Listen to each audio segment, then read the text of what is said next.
potong.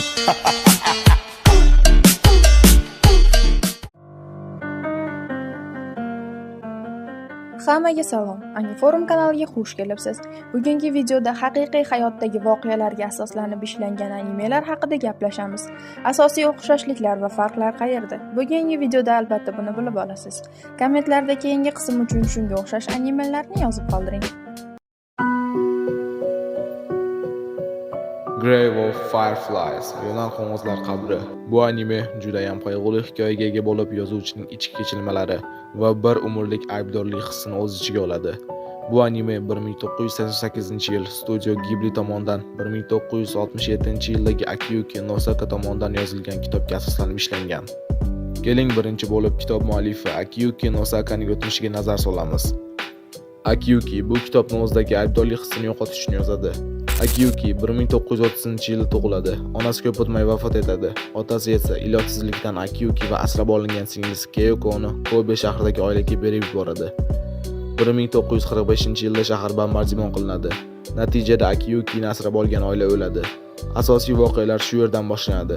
14 yoshli Akiyuki va 1 yoshli singlisi xolasini uyga yuborishadi. Xolasi esa ularga yaxshi munosabatda bo'lmagan va har bir yordam ta'na bilan berilgan. Akiyuki esa bunday hayotga chiday olmay uydan chiqib ketadi. U ochdan o'lmasligi uchun dalalardan sabzavotlar o'g'irlaydi. Animeda ham deyarli shunday bo'lgan. Animeda Akiyukining ismi Seita, singlisining ismi esa Setsuko bo'lgan.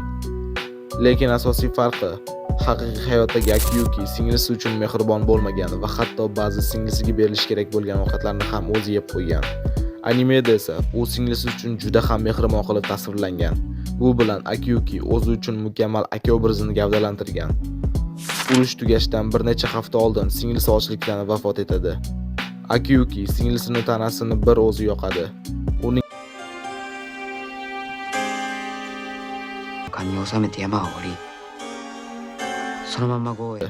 Uning aytishicha, animeda o'sha mashhur shirinlik qutisiga singlisini yongan suyaklarni solib yurgan. Animeda ham Seitaning singlisi Setsuko ochlikdan vafot etadi. Seita uchun endi hayotning qizig'i qolmagandi. U ko'chalarda umidsiz daydib yuradi, lekin bunkerga bormaydi. U ko'plab boshqa urush yetimlar singari Sannomiya poyezd stansiyasiga boradi va bir burchakda ochlikdan vafot etadi. Akiyuki bu orqali o'z o'tmishini o'ldirib va o'sha urush o'chog'ida qoldiradi.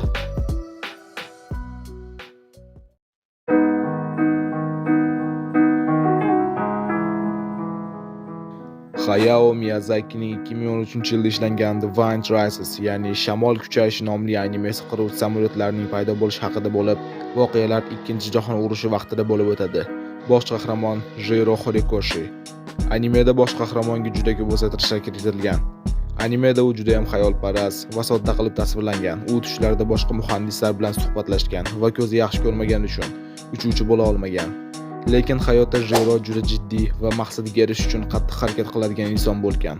U vatanparvar bo'lgan. U yasagan qiruvchi samolyot ko'plab insonlar o'limiga sabab bo'lganini xafa bo'lsa-da, vatanga xizmat qilgandan doim xursand edi. 1939-yilda u birinchi samolyotda Zeroni osmonga ko'taradi.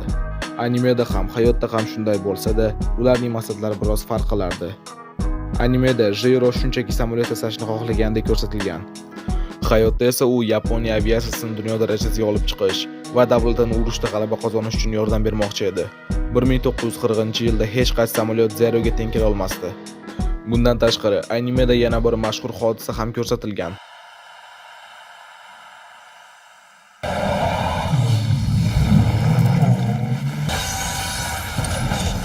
(1923-yil 1-sentyabrda bo'lib o'tgan buyuk Kanto zilzilasi.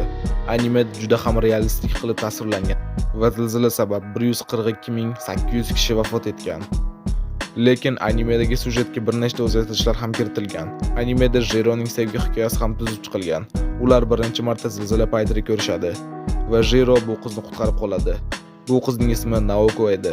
Ular keyinchalik turmush qurishadi. Naoko sil kasali bilan kasallangan bo'lib, Zeroning birinchi parvozi kuni vafot etadi. Lekin aslida Jironing Naoko ismli ayoli bo'lmagan. Naoko obrazi aslida yozuvchi Tatsuo Horining hayotidan olingan. Uning rafiqasi haqiqatan ham sil kasalligidan vafot etgan. Miyazaki ikki xil insonning, muhandis va yozuvchi taqdirlarini bir qahramonga birlashtirib, hikoyani yanada chuqur va dramatik qilgan. Welcome to the Nihon Hikikomori Kyokai, ya'ni Yaponiya Hikikomori jamiyatiga xush kelibsiz. Hikikomori so'zi bu yerda jamiyatdan uzilgan, yopiq inson ma'nosida keladi.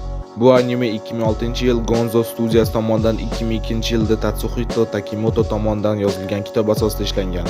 Tatsuhito bu kitobni o'z hayotidan kelib chiqqan holda yozgan. Tatsuhito bir necha yil davomida o'qishni tashlab qo'yib, uyga qamalib olib yashagan.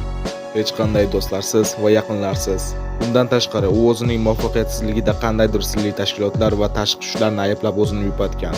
U kitobni yozayotganda ham bu holatdan to'liq chiqmagan edi. Keyinchalik bergan intervyularda muallif "Men bu asarni yozish orqali o'zimni qutqarmoqchi edim, lekin oxirigacha uddalay olmadim" deb tan olgan. O'sha paytlarda Yaponiyada 100 minglab insonlar shu muammodan qiynalishgan va Tatsuhito bu muammoni kitobda juda yaxshi yoritgan. Animeda ham xuddi shu holat tasvirlangan. Insonlar o'z omadsizliklarida aybni o'zidan emas, tashqaridan izlashlari. Bosh qahramon Tatsuhito Sato bo'lib, o'z muallifining ichki qo'rquvlarini juda aniq qilib tasvirlaydi. Sato 22 yoshli yigit. Universitetdan haydalgandan so'ng 4 yil davomida uydan chiqmay yashaydi. U ko'chaga chiqishi bilan xuddi insonlar uni kuzatayotgandek va ustidan kulayotgandek tuyulaverardi. Uning kuni shunchaki televizor ko'rish, uxlash yoki shunchaki shiftga qarab yotish bilan o'tardi. Animeda Satoni uydan olib chiqishga harakat qiladigan Misaki ismli qiz paydo bo'ladi. Real hayotda esa muallifga hech kim bunday yordam bermagan. Misaki bu barcha yolg'iz insonlarning mo'jizaviy qutqaruvchi haqidagi orzusidir. Misaki Satoga bu kasallikdan qutulishga yordam bermoqchi bo'ladi. Sato Misaki oldida o'zini qanchalik mag'rur tutsa-da, aslida unga muhtoj edi. Ularning munosabati shunchaki sevgi emas, balki ikki singan yurakning bir-biriga dalda bo'lish sifatida tasvirlanadi. Videomiz shu joyda yakunlanadi.